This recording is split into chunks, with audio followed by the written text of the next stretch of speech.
The basic capacity of our mind is the capacity to know. We may call it the knowing capacity. Whatever that the mind knows or grasped by this capacity to know or the capacity of knowing can be retained by the mind as memories. And those memories we call knowledge. Thus, the knowing leads to knowledge. And we use this knowledge for thinking.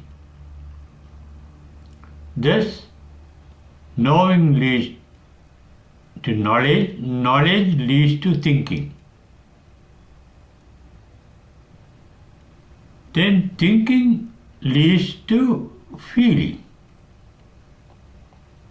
However, they are interrelated, and feelings can be either pleasant, unpleasant, or neutral. Therefore, feeling leads to attachment, resentment, and ultimately illusion. Illusion means the mind is unable to comprehend anything really as it is, because our mind is dependent on our sense organs. Our mind knows only what the sense organs have created by their sensation. The sensation of the sense organs can be compared to automatic doors that get closed and opened up automatically. They are working through sensors. Similarly, all our sense organs are sensors. Our eye is a sensor capable of knowing pictures, forms, light waves. Our ear is a sensor capable of knowing or sensing sound waves, sounds. The tongue is capable of sensing taste. The nose is capable of sensing smells. The skin, the body is capable of sensing touch. And also our mind is also, our brain is capable of knowing mental images. All mental images we have formed by our mind are retained in the brain cells.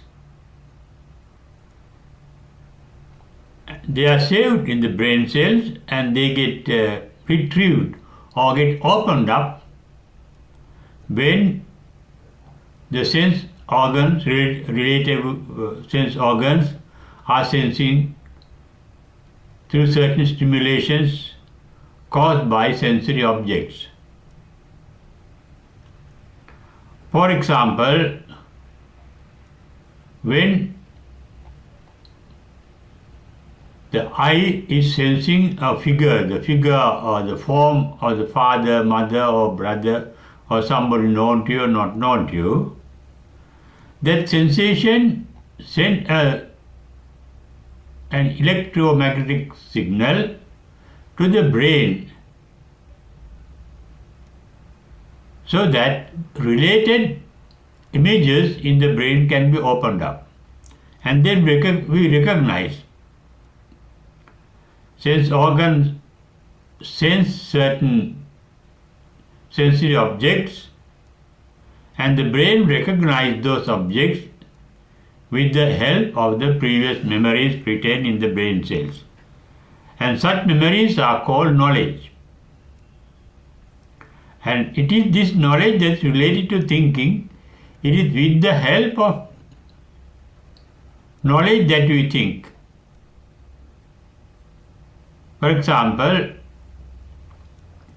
when we become aware, when our mind is aware of certain thing pleasant, we have a natural tendency to prolong that sensation of the pleasant object.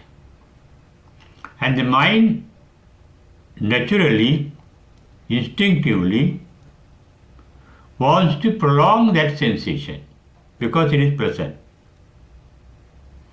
And that sensation leads to thinking. I must keep it, I must get hold of it, I must have it. These are the type of thinking that leads to the retention of the sense objects or possession of the particular sense object. Similarly, a sound, similarly a taste. Whatever we like, we want to be attached to it and keep them for future enjoyment.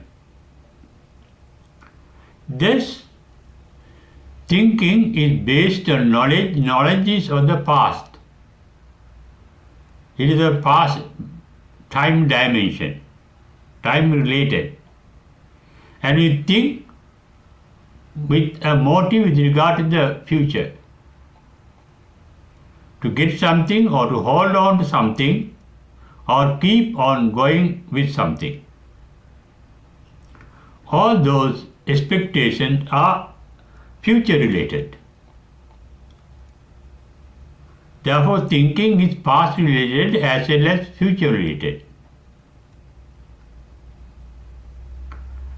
And those relationships lead to thinking because naturally we get attached to certain sense objects and we resent certain sense objects. When we get attached to something pleasant, we want to keep it for the future enjoyment. When we resent an unpleasant sense object, we want to get rid of it, so that the unpleasantness is gone in the future. The mind is always seeking pleasure and avoiding pain. The mind seeking pleasure, that capacity is referred to by Buddha as Kama Tanha. Kama Tanha is searching for sensory objects that can give pleasure to the mind. Vivatanha, the mind is always searching or intending to get rid of things that are unpleasant, to avoid things that are unpleasant. And those efforts are forms of thinking. As I mentioned earlier, I like this, I want to keep it, I want to have it. I dislike this, I don't want to have it, I want to get rid of it. Therefore, attachment as well as resentment can be said a form of thinking. Thinking is a natural process in the layman, in the unenlightenment. Enlightenment means the freedom from thinking. And that is referred to in the Buddha's teaching as Cheto Vimukti. We think with the motive. There are no motives in the Arahants. When they get enlightened, they inform the Buddha, Kina Jati, Reverend Sir, we have put an end to rebirth, Jati. Pujitam Brahmacharyan, we have completed practicing Brahmacharya, the sublime behavior for enlightenment. Navannati Sambhavam is called. Keenam Purana Navannati Sambhavam, there is the old is gone, Keenam Purana. And Navannati Sambhavam, there is no rebirth. Every birth is based on the past activities of the mind. Past activity of the mind, the main activity of the mind is thinking. That is why Buddha said, it is the thinking that leads to rebirth in the future. Kina Jati means ending rebirth. That is the outcome of not thinking. Buddhist meditation is not thinking. But there is sensation. Even after enlightenment, there is sensation. There is knowing capacity, but without feeling. Because the enlightened are free from attachment and resentment, and they are fully sensitive of their sensory objects, and that is called freedom from moha. Freedom from attachment is called vitaragi, and freedom from resentment is called vitadosa. And freedom from illusion is called vitamoha. They don't get illusion by their sensory experiences. For example, when a young boy sees a young girl, unmarried young boy sees an unmarried young girl, or unmarried young girl sees an unmarried young boy, they may get attached to each other. And attachment says, the mind, he thinks, if I marry this boy or girl, I can lead a happy life. Or this is my ideal boy, or this is my ideal girl. He is an ideal girl. What a nice girl, what a nice boy. Those are all ideas. Those are all forms of thoughts. But all those thoughts are illusions because they have only a partial vision of the particular girl or the boy. And they have a partial knowledge of the boy or the girl. Knowledge is imperfect. The vision about the particular person is imperfect because our brains are not only the brain, all our sense organs are incapable of knowing the reality of things as they are. They produce only illusion, not realities of things as they are. That is why many marriages, love marriages, end in divorces. It begins with an attachment and ultimately leads to resentment. It shows whatever that is born is subject to decay and death. Things are born to decay and die. Whether it is attachment or resentment, they can't last long. And that is the nature of the mind. That is why the mind is always searching for pleasure and searching for avoidance of displeasure or pain.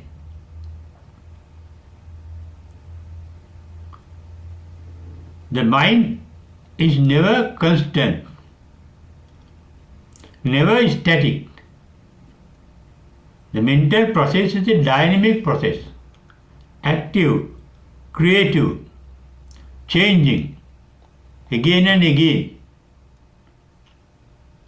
Our thoughts are changing, our feelings are changing, our ideas are changing. Nothing in the mind content is permanent. But the enlightened one says,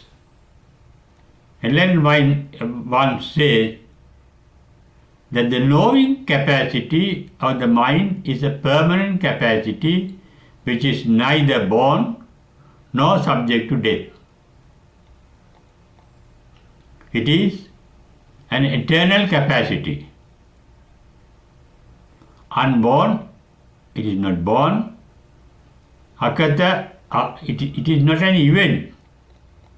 But it can be event in this way. The knowing capacity of the mind of the unenlightened one can go to sleep, become dormant at certain occasions. But the same capacity can get reawakened before death.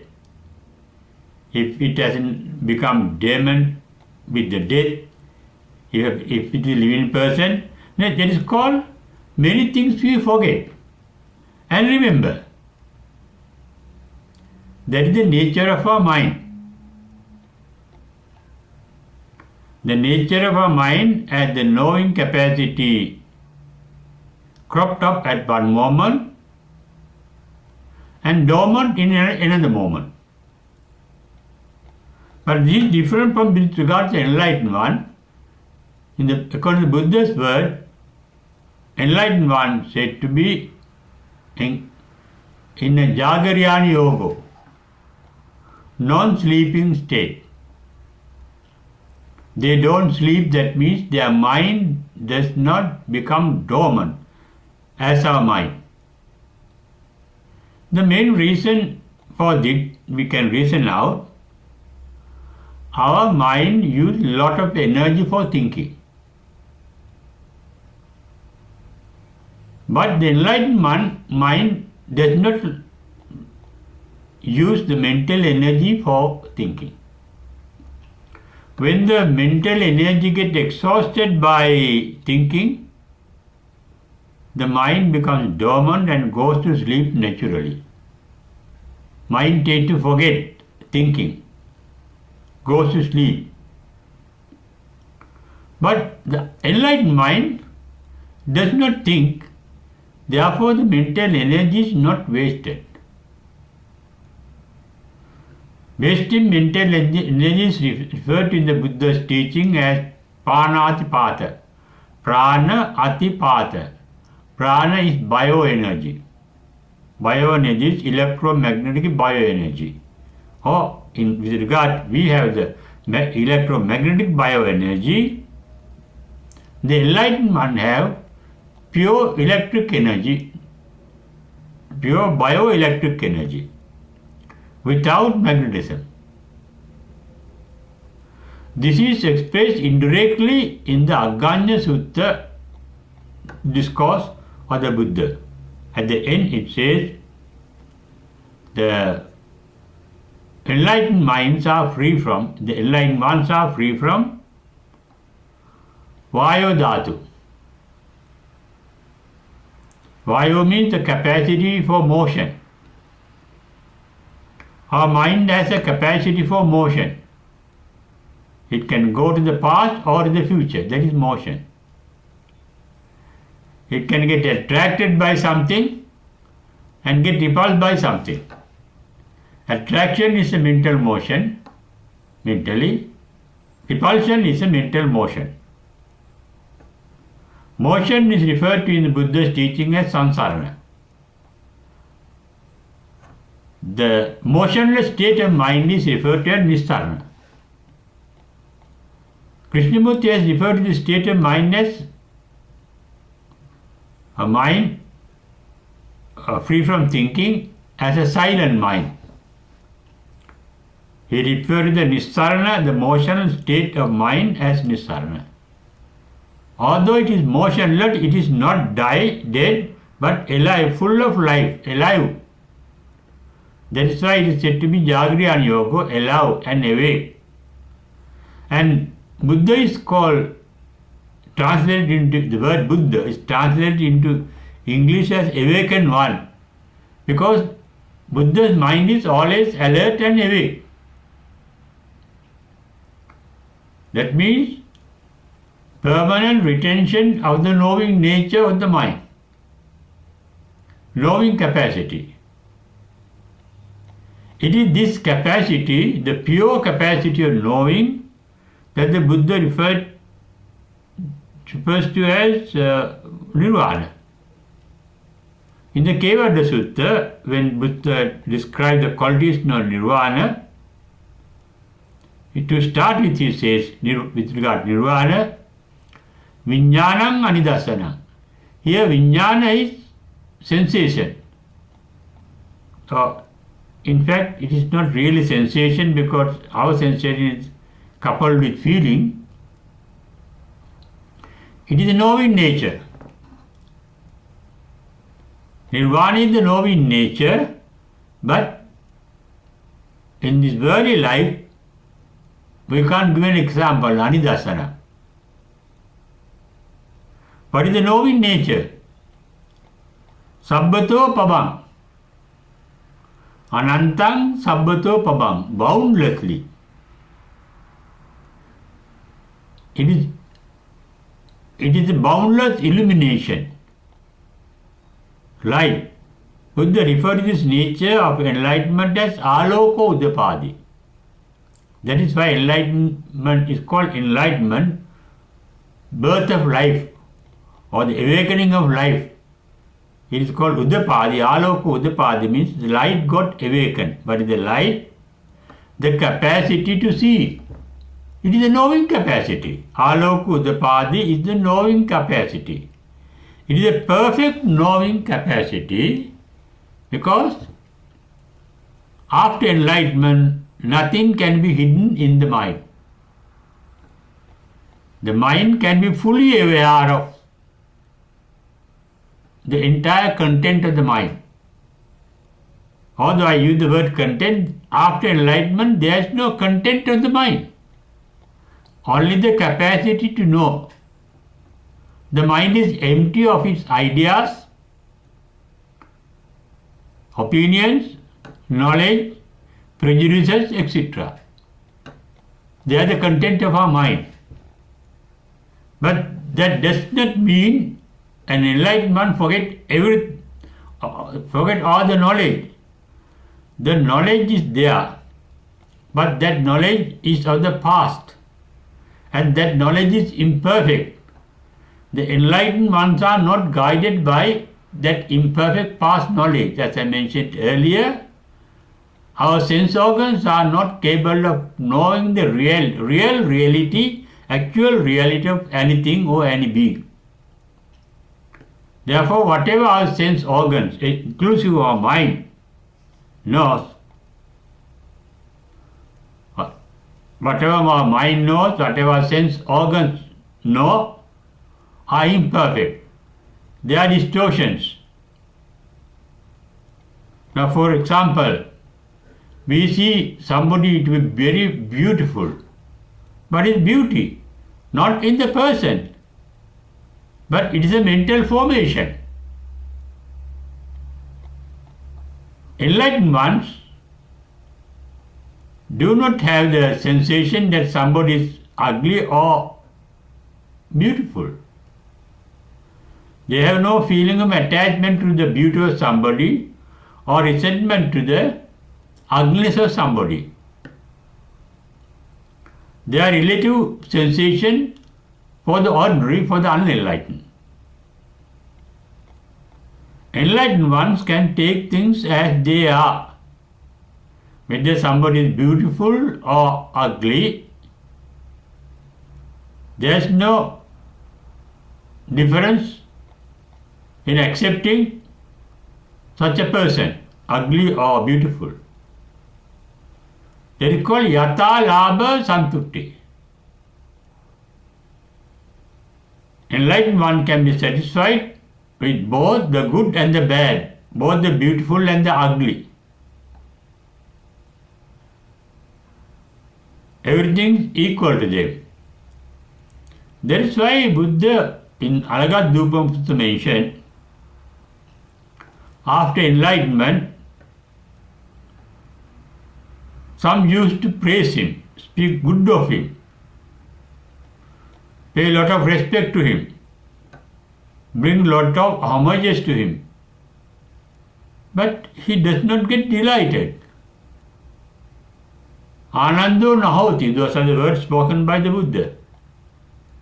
No special he can take them as they are. And he say after enlightenment, some used to scold him, blame him, abuse him, insult him, speak ill of him. But he say, I don't receive any of those words. I hear those words, but I am not moved by the word. I don't resent them. I don't hate them. That means he is free from all feelings of likes and dislikes. Thinking of likes and dislikes. I like this, how nice it is, how horrible it is. He doesn't think like that. He accepts things as they are. That is called yata lava santutti, because he thinks as they are. Reverend Ananda is full of love towards the Buddha. Reverend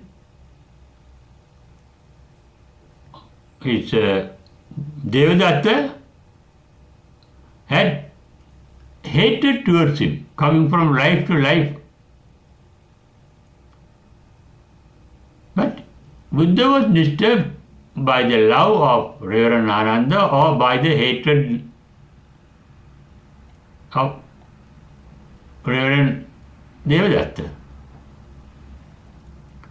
He can accept the nature of Reverend Ananda as it is and the nature of Devadatta as it is.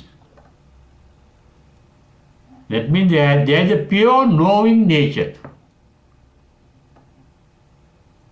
free from attachment, resentment and illusion. Therefore they are called Vitaragi, Vitadosi, Vitamohi. Vitaragi means free from attachment, Vitadosi means free from resentment, Vitamohi means free from illusion.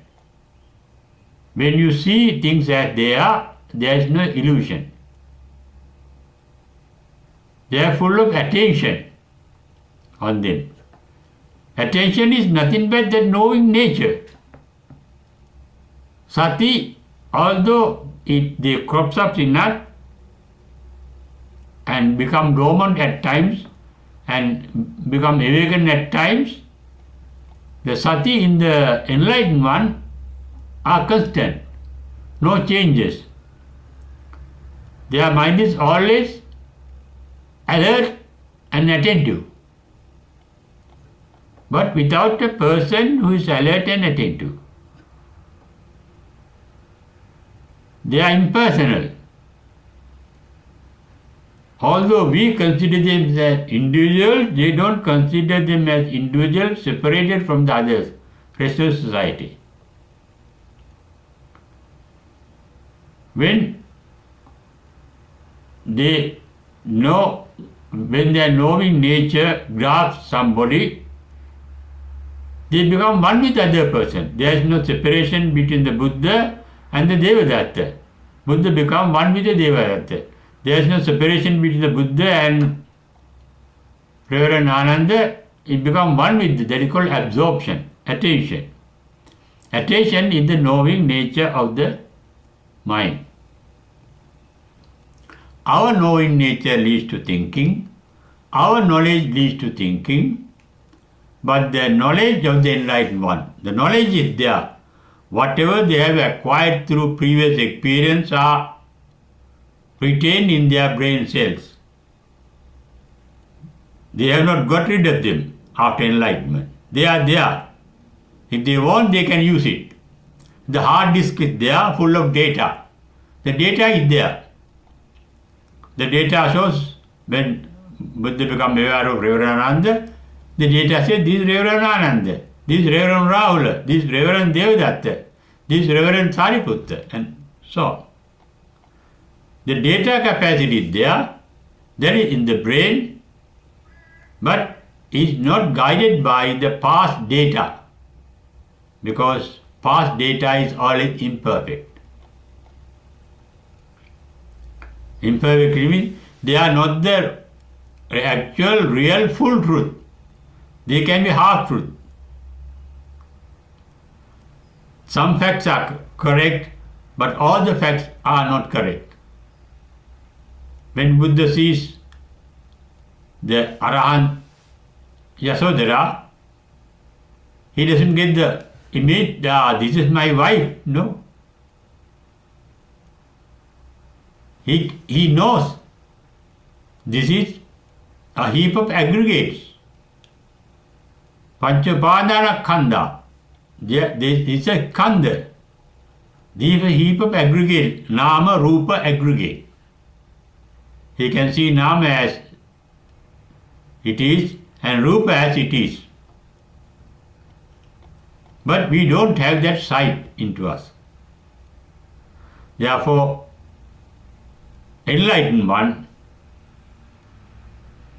have the knowledge, but they don't use that knowledge for thinking. We have the knowledge, and automatically when we are thinking, we are using that particular knowledge. The enlightened ones do not use the knowledge, because knowledge has been acquired in the past with imperfect knowing of the sense organs, inclusive the brain. Therefore, faulty knowledge is set aside, but whatever that is relevant is used. When you want to call Reverend Ananda, Buddha used to call him Ananda. He used that knowledge, he used that name,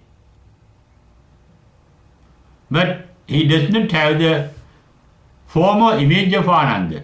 Image is an illusion. He does not have the former image of Reverend Yasodhara, the Arahant. Not the former knowledge of his son, who had now become an Arahant, Reverend Rahula. Enlightened one take things as they are. And their sight is Dittincha Anupagamma Silava Dasanena Sampanno. Their knowing nature is not defiled by prejudices. Our knowing nature is defiled by prejudices, and our prejudices are our mental defilements. We think with the help of mental defilement and create more and more mental defilements, prolonging our existence in the samsara. Enlightened ones have the knowledge, but not guided by the knowledge. They have the thinking capacity, but they don't use the other thinking capacity. They have no need to think, because they accept and see things as they are. For them, both the past and the future is here and now. Sanditiko. Everything they see here and now. Ehipasiko. They are free from the dimension of time and space. A mental state of knowing that we are incapable of knowing without present capacity of the mind. But we can come to a reasonable conclusion. The enlightened one can live without thinking and live without losing knowledge as you use with their prejudices. Knowledge is the dormant information, the data we have collected. Thinking is the using of that dormant data with a past connection and the future connection. We use past experience to project our desires, our aspirations into our future. But the enlightened ones are free from both the psychological past and the future, because for them both the past and the future are here. Our entire world which is within our one fathom body, according to Rohita Sutta, Vyamata Kalaveriya Panya Milokancha. And they have Sabbata Pabang fully enlightened within their own body and mind, within the form and the name. There is enlightenment. There is enlightenment beyond knowledge and thinking.